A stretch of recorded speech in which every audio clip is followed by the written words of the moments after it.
Ole bia sa khorsing YouTube channel a kalau lom lu ta che pasal tra thon thu chiar ngal mayang o pasal tra chuan vora bung som na ziak tu arman ke sat vunga chuanin takina ke hi kan khobuan chak kania amai ro chu ane po kat luk mi lo tur pasal tra dar khuma omasin a han ti chu vele an pia deuhlok atang chuanin pasal tra dar khuma chuanin savung mol viau te su khatiang te ke ni buan mi emoni ningai puta u he pa tu sai oi mi asu min ching pharlai a mu chak wang mai ni kha a han ti vata pasal tra dar khuma te chu ke ni ang he rol ani hleinem tiro satvung nak tuk lama chua ngal mai kan tum mel si a nulate min han rim pui te khai nui huk chungin pang pui el clear ka chuanin a han ti a sat vunga chuanin ni don tak ma se jing cho chu min kil pui in ngai kha tiru i chua kangu kan khonula anaw chom klei lian thaper te ina kalo lem puyang chu tin anin zui chuaka ekhai helaya kan bo belte hi in el kliak zawangem sat vunga chuanin a han ti phei vunga ti chuan tlangwal dang te poin nula rim tur chuanin an chuak ta zunga sat vunga lem puina soiveli te in chu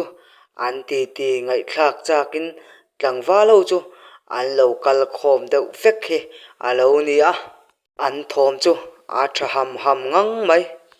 atuk zinga chuan mual zawa te thian za ho chetlai chu en chakin naupang ho te nen chuanin an thlir thup mai a zingkara chuanin sai thani chuanin lian sang pui chu ti pui meka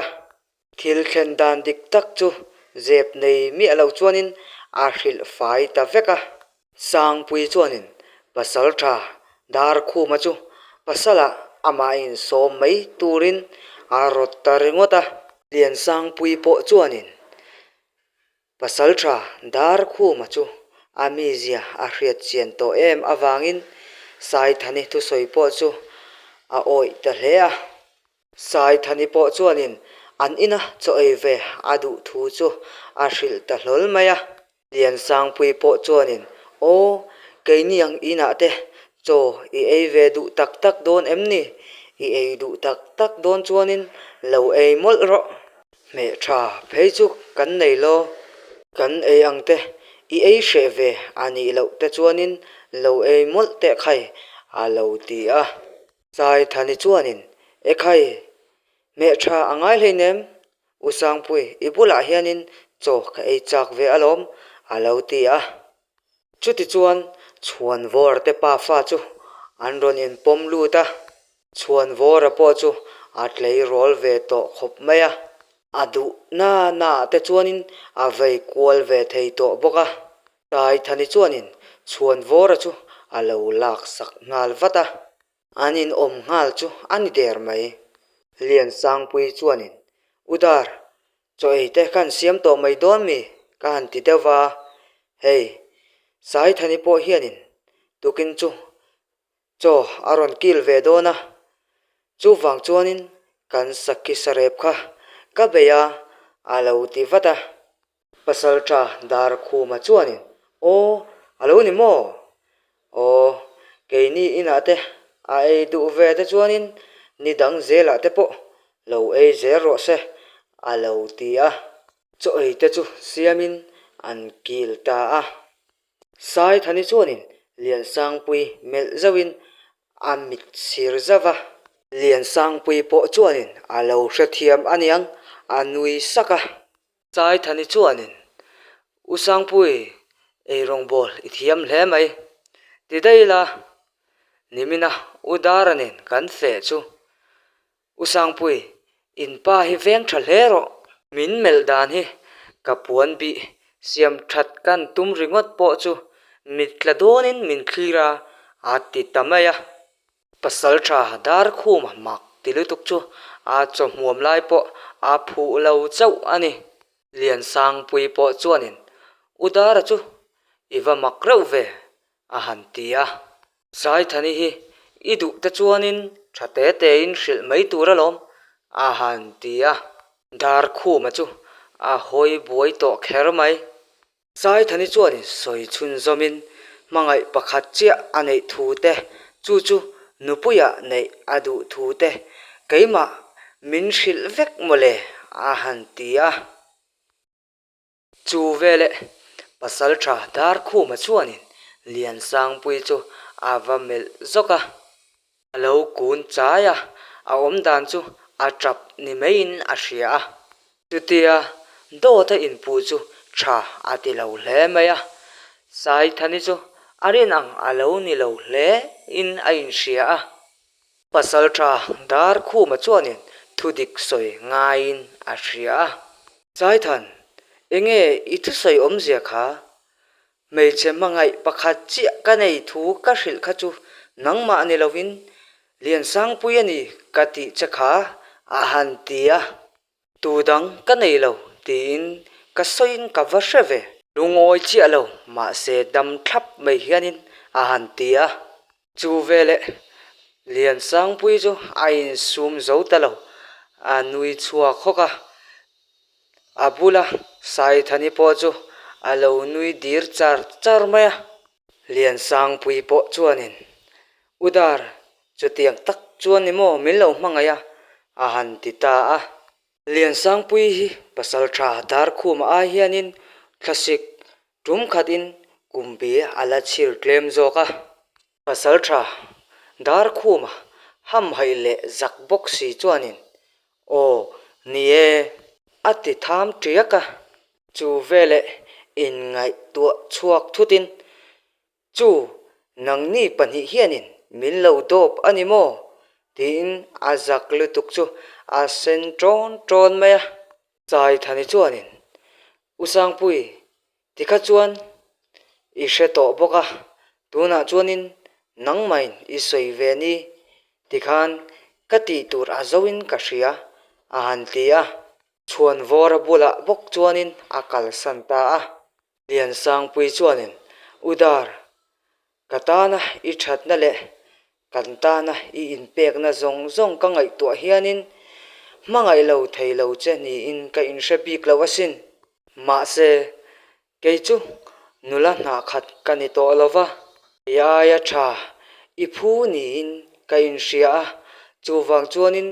ka du na che ka tilang ngam ngai lo ani a hantia pasal tha dar khuma po ama aya tlema azia le deuh nu chuan o chu ron thian khar kharin katan chuanin engtik lai poin i thaber reng ang kalal fanu a hanti veta a lal fanu a hanti chu lian sang pui chuanin amel rum le ngang mai pasal tha dar khuma in thiam lo chuanin tipal lal fanu a hanti peka lian sang pui chuanin amel rum le ngang mai soi to lo turin kati che anilomi a hantia pasal tha dar khuma chuanin ngai dam adila enge a aya kati sakang che a hanti vata lian sang pui chuanin muang ban charin min nei ro inupuya min nei vatro alautia chu thu a hriat chuanin pasal tha dar khuma chu a hlim kher mai a hun ton to a hlim ni ber atong ni in a in hrehial ani pasal tha dar khuma chuanin ole mase engtin nge kanin neyang atia chu vele sai thani chu lo in rol vatin o in la in nei lo thu hi kapa hne na ka hrilanga chuti chuan inin nei meidona lom alo ti sam eta pasal tha dar khuma chuanin sai thani hne na chuanin sai than he thu hra tu hi nangma chau inia tu hne na ma soi chuak lo la ka duani ipa hne na chuan nie min sei sakla he khuwa kan lo lu ma hianin in nei na mu mal kan hmang lova in nei na hun man that he bung tlanga ngei mai hianin kan du thu hi min lo hril sakla chuanin lalpa chuanin rem min ruat sak ngal mai sela ti in a han soya sai thani chuanin ole tu nen ama ka sei chuak ngai lawang ka pa po chu ka han hungal watange ti chuan vora chu pom chungin lalin lama chuanin a chho pui ngal ta wata chuti lai mek chuanin khiang zol lama chuanin mi khwal mak deuh mai hi an lo neya Peter mel chezet pakhat hi khiang zol ko chua chuanin khiang zol lama chuanin alo pan ta chep maya kho chung alo lu chuanin naupang ho chuanin an hmuduin an hlau le kher mai Peter samvar vo mai le thom no mak sak deuh mai hlui em mai imbel chuan khiang zol lal in lam chu apan ta chuta leika atang chuanin lal sang le ya khiang zol lal in animial em le a han ti tuta a ola chu ngai no bei lo tak mai hianin a treng em mai a lal nu chuanin o ni e lo lu tro kapi chu khoilam thlichia in nge moni ron chem lu chani a han tia Peter chuanin khonge lal sang hle hi a hnena thu poimo deuh mai hrit vat ka ngai ani tin a han soya lal sang hle chuanin enge ni kapi helama hian lo thu phairo ti pa in tap lampang chu a han mel deuh zawa Peter chuanin nang hi khiang zol lal sang hle chu iniang mo tin a en wang maya chuta ama bok chuanin o ininge ye khiang zol lal sang hle chu ininge ye ti pa chuanin ama chuanin bok khupin chibai aron buk tamai lalpa hringmi te zinga lal fing ber le ro rel thiam ber ima hian chibai ka bu ka che ati thuta el hriat lo Peter chuanin ama chibai a buk tamai chu lal sang hle fing em mai po chuanin alom ru veng kher mai lal sang hle chu nui ba deuh chungin o kapi enge isoile eng ti tura ka khua lo lut mo ini a han tia Peter chuanin eng dang ma ka du love tin nel om faran hianin anui sunga lal sang hle ma chuanin ifapa khiang zol lal ni mai tur khovel ming thang chuak tura mal som tur chen thim khopui atangin kalo kalani alo tia lal sang hle chuanin chu khuwa chu ka van hrengai lo em i soi fia thei yang em a han tia chu Peter chuanin o ke hi doi thiam ro pui tak zang ka ki kania doi thiam kho pui hring fa ten an mu mai thei lo thim kho pui atangin kan lal ro pui ber tur ifapa zai thana mal som turin le hringmi te zinga ro pui ber turin le doi thiam thil ti thei ber ni turin mal som turin kalo kal ani atia ole tikhan bung som na chu kan chiar zo le ta rem chang masabera bung som pakhat na kan chiar chhun zom le don nia ole inchunga lom thu ka soi tak meu ani e mangtha mutui vek ule